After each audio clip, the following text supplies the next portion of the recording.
BBMP news 9ಗೆ ಸ್ವಾಗತ. ಮೊದಲಿಗೆ ಮುಖ್ಯಾಂಶಗಳು.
ಬಿಸಾಕಿ ನಮ್ಮ ಡಿಪಾಸಿಟ್ ಬೆಲೆ ಇದ್ದಂಗೆ ಮಾಡಿ ಹಾಗೆ ಅದನ್ನ ನಿವಾರಣೆ ಮಾಡಬೇಕಾಗುತ್ತೆ. ದಯವಿಟ್ಟು ನೀವು ಜವಾಬ್ದಾರಿ ಎಷ್ಟೋ ವಿದ್ಯುತ್ ಗುತ್ತಿಗೆದಾರರು ಮತ್ತೆ ಅವರ ಟೆಕ್ನಿಕಲ್ ಪರ್ಸನ್ಸ್ ಕೂಡ ಅಷ್ಟೇ ಜವಾಬ್ದಾರಿ. ಆದ್ದರಿಂದ ದಯವಿಟ್ಟು ಈ ಒಂದು 150 ಕಿಲೋವಾಟ್ ತನಕ ವಿದ್ಯುತ್ ಗುತ್ತಿಗೆದಾರರು ಬೇಕೇ ಬೇಕು ಅನ್ನೋ ವಿಚಾರದಲ್ಲಿ ಕರ್ನಾಟಕ ರಾಜ್ಯ ಅನುಮತಿ ಪಡೆದ ವಿದ್ಯುತ್ ಗುತ್ತಿಗೆದಾರರ ಸಂಘಕ್ಕೆ ಧನ್ಯವಾದಗಳು. ಹಲೋ, ಈಗ ಕಾರ್ಯಕ್ರಮಗಳನ್ನು ಉದ್ದೇಶಿಸಿ ಕೆಲವು ಗಣ್ಯ ವ್ಯಕ್ತಿಗಳು ಬಂದಿದ್ದಾರೆ. ಈಗ ನಿಮ್ಮ ಉದ್ದೇಶಿಸಿ ಮಾತಾಡ್ತಾರೆ. ಒಬ್ಬೊಬ್ಬರಿಗೆ ಸಾವಧಾನವಾಗಿ ಕೂತ್ಕೊಳ್ಬೇಕಾಗಿ ವಿನಂತಿ ಮಾಡ್ಕೊಳ್ತಾರೆ. ದಯಾನಂದ್ ಪಾಟೀಲ್ ಅವರು ನವ ಕರ್ನಾಟಕ ರಾಜ್ಯ ರೈತ ಸಂಘದವರು ನಮ್ಮ ಸಭೆಯನ್ನು ಉದ್ದೇಶಿಸಿ ಮಾತಾಡ್ತಾರೆ.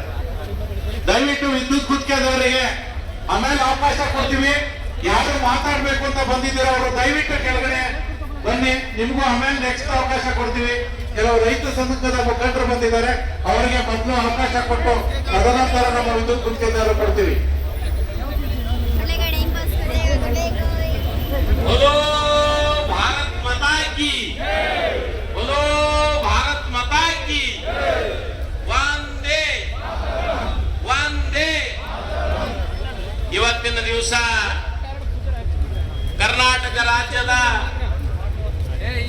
ಅನುಮತಿ ಪಡೆದಿರತಕ್ಕಂತ ವಿದ್ಯುತ್ ಗುತ್ತಿಗೆದಾರರ ಸಂಘದ ಒಂದು ಬೃಹತ್ ಸಮಾವೇಶವನ್ನ ನಡೆಸಿದ್ದು.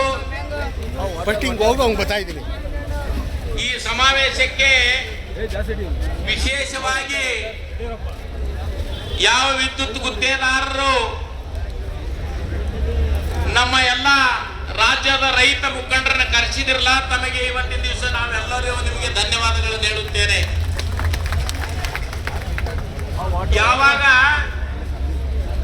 ರೈತನ ಮೇಲೆ ಕಾಳಜಿ ಇಟ್ಟಿರ್ತಕ್ಕಂಥ ಯಾರಾದರೂ ಆದರೆ ಈ ವಿದ್ಯುತ್ ಗುತ್ತಿಗೆದಾರರು ಮಾತ್ರ ಇದ್ದಾರೆ ಅಂತಕ್ಕಂಥದ್ದು ಹೇಳ್ತದೆ ಇವತ್ತಿನ ದಿವಸ. ನಾವಾಗ್ಲಿ ಚುನ್ನಪ್ಪ ಪೂಜಾರಿ ಅವರಾಗ್ಲಿ ಜೊತೆಗೆ ರಾಜ್ಯದ ವಿವಿಧ ಭಾಗದಲ್ಲಿ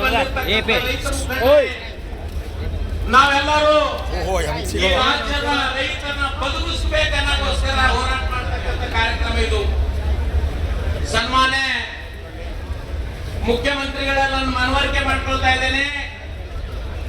ಸುಮಾರು 5-6 ಜಿಲ್ಲೆಗಳಿಂದ ಸತತವಾಗಿ ನಡೀತಿರ್ತಕ್ಕಂಥ ಈ ಕಾರ್ಯಕ್ರಮ ಅಂದ್ರೆ ಏನು, ವಿದ್ಯುತ್ ಖಾಸಗೀಕರಣ ಮಾಡಬೇಡಿ ಅಂತಕ್ಕಂಥದ್ದು. ನಾವು ನಿಮಗೆ ವಿನಂತಿ ಮಾಡ್ತಾ ಇದ್ದೇವೆ, ಯಾಕೆ ವಿದ್ಯುತ್ ಖಾಸಗೀಕರಣ ಮಾಡ್ತೀರಿ ಅಂತಕ್ಕಂಥದ್ದು.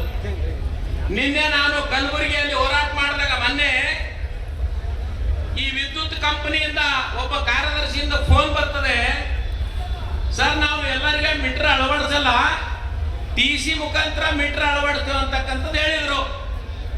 ನಾನು ಸರಳವಾಗಿ ಕೇಳಿದೆ, TC ಮುಖಾಂತರ ಮೀಟರ್ ಕೊಡ್ತಿದ್ರೆ ಅದೇ ನೇರವಾಗಿ ಬಿಲ್ ನಿಮಗೆ ಬರ್ತದೋ ರೈತನ ಹೆಸರ ಮೇಲೆ ಬರ್ತದೋ ಅಂತಕ್ಕಂಥದ್ದು. ಆದ್ರೆ ಅವ್ರು ಹೇಳಿದ್ರು, ರೈತನ ಪಂಪ್ ಸೆಟ್ಗಳಿಗೆ ಯಾರ್ಯಾರಿಗೆ ಯಾವ್ಯಾವ ತರ ವಿದ್ಯುತ್ ಸರಬರಾಜು ಮಾಡ್ತಾರೋ ಯಾರಿಗೆ ಬಿಲ್ ಎಷ್ಟು ಹೆಚ್ಚಿಗೆ ಆಗ್ತದೆ ಅಂತಕ್ಕಂಥದ್ದು ಹೇಳಿದ್ರು. ನಾನು ಅವರಿಗೆ ನೇರವಾಗಿ ನಾನು ಮಹಾರಾಷ್ಟ್ರ ಗಡಿ ಪ್ರದೇಶದಲ್ಲಿರುವವನು ಒಂದು ಎಚ್ಚರಿಕೆ ಕೊಟ್ಟೆ ನಾನು. ಆ ಜಮೀನು ಆ ರೈತ ನಿಮ್ಮ ಆಳ್ಮಗನೇ, ನಾವು ಆಳ್ಮಗ ನೀವು ಅಂತ ಕೇಳಿದ್ದೀನಿ ನನಗೆ. ನೀವು ನಮ್ಮ ಆಳ್ಮಕ್ಕಳು, ನಾವು ಹೇಳ್ದಂಗೆ ಕೇಳಬೇಕು. ಯಾಕಂದ್ರೆ ಅನ್ನ ಹಾಕ್ತಕ್ಕಂಥವ್ರು ನಾವು ರೈತರು.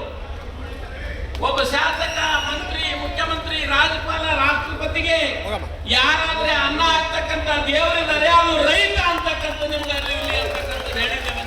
ಈ ರಾಜ್ಯದಲ್ಲಿ ಶಕ್ತಿ ಇರ್ತಕ್ಕಂಥ ರೈತ ಸಂಘದ ಮುಖಂಡರು ಇವತ್ತಿನ ದಿವಸ ಬಲಿಷ್ಠ ಹರ ಅಂತಕ್ಕಂಥ ನಿಮ್ಮನ್ನು ಕಾಣಬೇಕಾಗ್ತದೆ. ಇವತ್ತಿನ ದಿವಸ ವೇದಿಕೆ ಮೇಲೆ ಕುಂತಿರ್ತಕ್ಕಂಥ ಅತ್ಯಂತ ಗಣ್ಯರು ಬಂಧುಗಳೇ, ನನ್ನೊಂದು ವಿನಂತಿ ಇದೆ. ರಾಜಕೀಯ ಬಂದಾಗ, ಎಲೆಕ್ಷನ್ ಬಂದಾಗ ಯಾರಿಗಾದ್ರೂ ಓಟ್ ಹಾಕ್ರಿ, ರೈತ ಅಂತ ಬಂದಾಗ ತಾವೆಲ್ಲರೂ ಕೈ ಎತ್ತಿ ಹೇಳಬೇಕು ಅಂತಕ್ಕಂಥ ನಾನು ಹೇಳ್ತಾ ಇದ್ದೀನಿ. ಇವತ್ತಿನ ದಿವಸ ಈ ರಾಜ್ಯ ಸರ್ಕಾರಕ್ಕೆ ಗೊತ್ತಾಗಬೇಕು, 10,000 ಜನ ವಿದ್ಯುತ್ ಗುತ್ತೇದಾರರ ಸಂಘವನ್ನ ಇವತ್ತು ಎದ್ದು ನಿಂತಿದೆ ಅಂತಕ್ಕಂಥದ್ದು ಹೇಳ್ಬೋದು. ಆದ್ರೆ ಈ ವಿದ್ಯುತ್ ಸರಬರಾಜಲ್ಲಿ ಇರ್ತಕ್ಕಂಥ ವಿದ್ಯುತ್ ಗುತ್ತೇದಾರರು ನಾವು ನೋಡಿದ್ವಿ. ಪ್ರತಿಯೊಂದು ಜಿಲ್ಲೆಯಲ್ಲಿ, ಪ್ರತಿಯೊಂದು ತಾಲೂಕಿನಲ್ಲಿ ಅವ್ರು ಮಾಡ್ತಕ್ಕಂಥ ಕೆಲಸ. ಒಂದು ವೇಳೆ ಏನಾದರೂ ಈ ನಮ್ಮ ಗುತ್ತೇದಾರರ ಸಹಕಾರ ಇವತ್ತ ಈ ಹಂತಂದೆ ನಮ್ಗೆ ಇರ್ಲಿಲ್ಲ ಅಂದ್ರೆ ಸರ್ಕಾರದ ಯಾವ ಅಧಿಕಾರಿಗಳು ಇಷ್ಟು ಕೆಲಸ ಮಾಡ್ತಕ್ಕಂಥ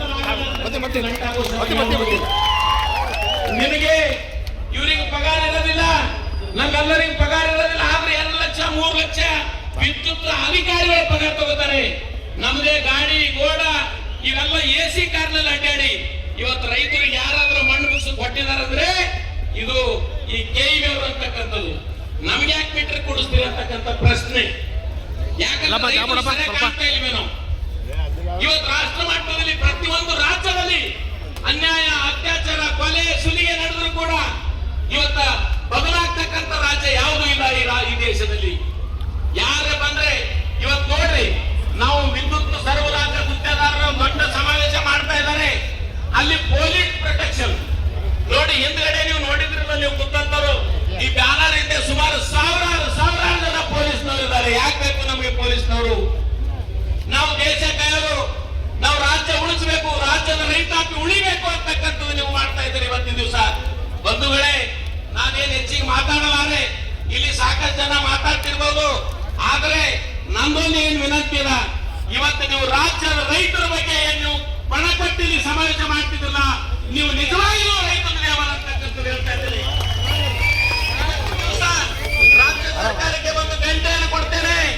ಯಾವುದೇ ಕಾಲಕ್ಕೂ ನೀವೇನಾದರೂ ವಿದ್ಯುತ್ ಅನ್ನ ನೀವು ಖಾಸಗೀಕರಣ ಮಾಡಲು ಹೋದರೆ ಇಡೀ ದೇಶದ, ಇಡೀ ರಾಜ್ಯದ ಲಕ್ಷ ಗಟ್ಟಲೆ ಜನ ರೈತ ವರ್ಗದವರು ಮತ್ತು ರೈತ ಮಹಿಳೆಯರನ್ನ ಸೇರಿಸಿ ಇಲ್ಲೇ ಸುಮಾರು 1 ಕೋಟಿ 2 ಕೋಟಿ ಜನಸಂಖ್ಯೆ ಸೇರಿ ನೀವು ವಿರುದ್ಧ ಹೋರಾಟ ಮಾಡಬೇಕಾಗ್ತದೆ. ಎಚ್ಚರಿಕೆ. ಇದನ್ನೇ ಮಾತೇಳಿ ಮುಗಿಸ್ತೇನೆ. ಜೈ ಹಿಂದ್, ಜೈ ಕರ್ನಾಟಕ. ಎಲ್ಲ ಸೀಲ್ಗಳು ಮಾಡಿ. ಧನ್ಯವಾದಗಳು. ನಮ್ಮ ರೈತ ನಾಯಕರು ಬಹಳ ಅದ್ಭುತವಾಗಿ ಮಾತಾಡಿದ್ರು. ವಿದ್ಯುತ್ ಗುತ್ತಿಗೆದಾರರ ಸೇವೆ, ನಾನು ರೈತ ಮುಖಂಡರ ಮುಂದೆ ಒಂದು ನನ್ನ ಗುತ್ತಿಗೆದಾರರ ಕೆಲಸಗಳ ಬಗ್ಗೆ ಹೇಳಕ್ಕೆ ಇಷ್ಟಪಡ್ತೀನಿ. ಯಾವುದೇ ಒಬ್ಬ ರೈತನ ಪರಿವರ್ತಕಗಳು ಕೆಟ್ಟ ತಕ್ಷಣ ರೈತ ಫೋನ್ ಮಾಡದ ವಿದ್ಯುತ್ ಗುತ್ತಿಗೆದಾರರಿಗೆ, ರೈತ ಫೋನ್ ಮಾಡದ ವಿದ್ಯುತ್ ಗುತ್ತಿಗೆದಾರರಿಗೆ ತಕ್ಷಣ ನಾವು ಅವರಿಗೆ ಸ್ಪಂದನೆ ಮಾಡಿ ಇಲಾಖೆಗೆ ಹೋಗಿ, ಇಲಾಖೆಯಲ್ಲಿ ಅದೊಂದು ಎಸ್ಟಿಮೇಟ್ ಮಾಡಿ, ಇಂಡೆಂಟ್ ಹಾಕಿ, ಸ್ಟೋರಿಂದ ಮೆಟೀರಿಯಲ್ ಡ್ರಾ ಮಾಡಿ ಅದರಿಂದ ಹೋಗಿ ಎಲೆಕ್ಷನ್ ಮಾಡೋದು ವಿದ್ಯುತ್ ಗುತ್ತಿಗೆದಾರರು. ನಮಸ್ಕಾರ. ಇವತ್ತು ಈ ಸರ್ಕಾರ ಅಥವಾ ಈ ಸರ್ಕಾರದ ಅಧಿಕಾರಿಗಳು, ಸರ್ಕಾರ ಅಂತ